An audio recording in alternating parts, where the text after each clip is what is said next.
My name is Athlet Haile Gebreslassie. I'm Olympic champion, 27 times world record holder. Now at the moment I'm a businessman. The Grand Ethiopian Renaissance Dam is an ongoing hydroelectric generation project on the Blue Nile. Electricity and education has to go parallelly. Without electricity, I don't know what education is. In Ethiopia, among those who have access to education, many have to sit in open air to attend classes. But the worst comes at twilight. They have to study or do their homework in breathing the dark smokes of homemade gasoline lamp, to pick the dirt from their nose and clean their throat every morning. It's a gas and it's too smoky and too hard to read, too hard to do the homework. It's called lamba in Ethiopia.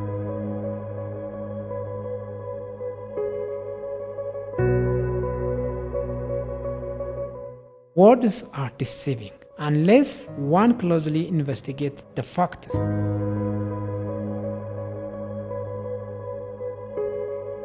In Ethiopia, 60% of the population, around 66 million of the people, lacks electricity. People of Ethiopia who lives in the countryside, even the people who lives in the city, there is no clean water. Without electricity, there is no clean water. How do you filter the water without electricity? In Ethiopia, 62 million Ethiopians lack access to safe water. And on average, a girl of 60 have to go forth and back 6 kilometers to fetch a gallon of unsafe water. I'm talking about water, not clean water. In a countryside, you don't talk about the clean water. You talk only, just the water. It doesn't matter how clean or not.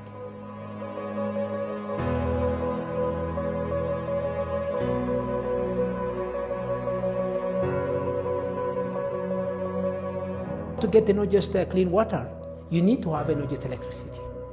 In the area or where I used to live, the place where I was born, electricity is a very luxury thing. Still nowadays.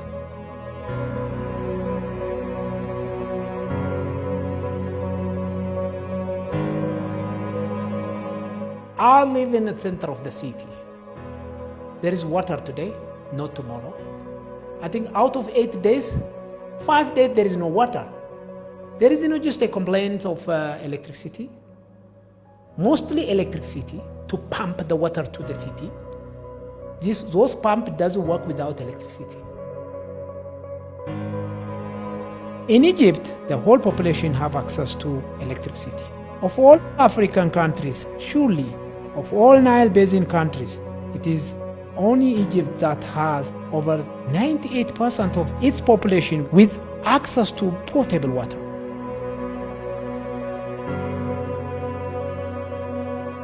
In Ethiopia, millions have to depend on wood as source of energy. They have to travel for miles to carry it back on their shoulders, later to face the heat and smoke. We had enough wood, but there is no wood at the moment. When I think about these people, I'm thinking about just what is going to be the future if the population is growing like this. This way. Well, right now we are 110 million. You never know. In 20 years, we're reaching just 150 million. What is going to be? The rest of the world, I don't know what they're thinking about Ethiopia. I don't know how many are aware of the life of the Ethiopian people.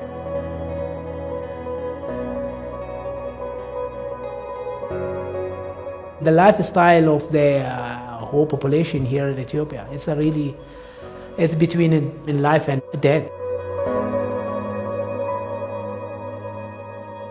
It is an unrelenting struggle for survival. Hundreds of thousands could have been saved annually or protected in their first place from dying had not been for the lack of electricity. Men have to carry pregnant women for miles searching for health facility with electricity. Many died on the road. Others have to try delivering at home due to emergency labor to face the same fate.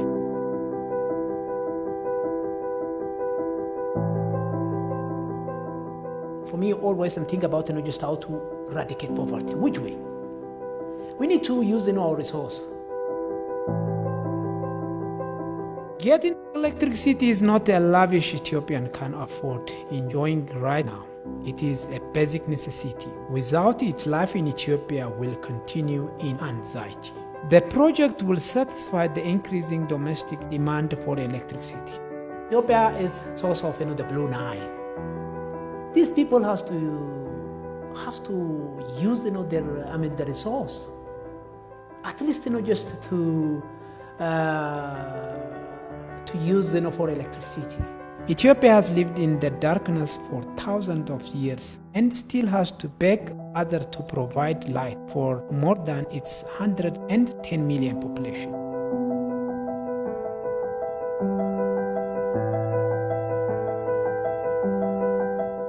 Okay, forget about just maybe the international law. Let's think about the fairness. Let's be fair. History shows, however, Egypt's present fabricated accusation. Assuming the false accusation of Egypt is true and taken seriously, whose lives matter the most, Egyptians or Ethiopians? For Egypt, who keeps claiming the sole ownership of the water, it is the Egyptians. For Ethiopians, however, unlike Egypt, the life of both Egyptians and Ethiopians matter. Denying Ethiopians fair and equitable utilization of the Nile River without even affecting the quantity of the water will mean, however, giving less value to the Ethiopians' life that keep suffering in various ways and dying in point of fact than the Egyptians. What I want to tell you, just here in Ethiopia, we are in 21st century. The lifestyle here in Ethiopia is like 18th and 17th century.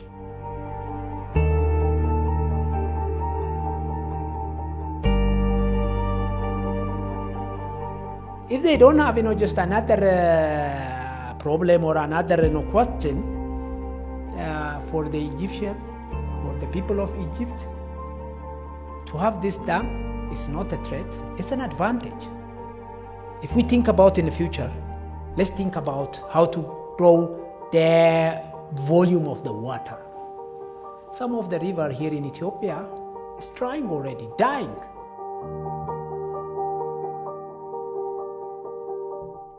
Now Ethiopia has to use the resource to escape from the chains of poverty. This is very important for Egyptian as well, to keep the water in Egypt, because it's a very high evaporation. And instead of storing their water here in Ethiopia, they're going to have just enough flow for the whole year.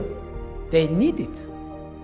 That's what I think. Not only me, even just the expert. The position of the Ethiopian government has been clearly confirmed by the final report of the international panel of experts.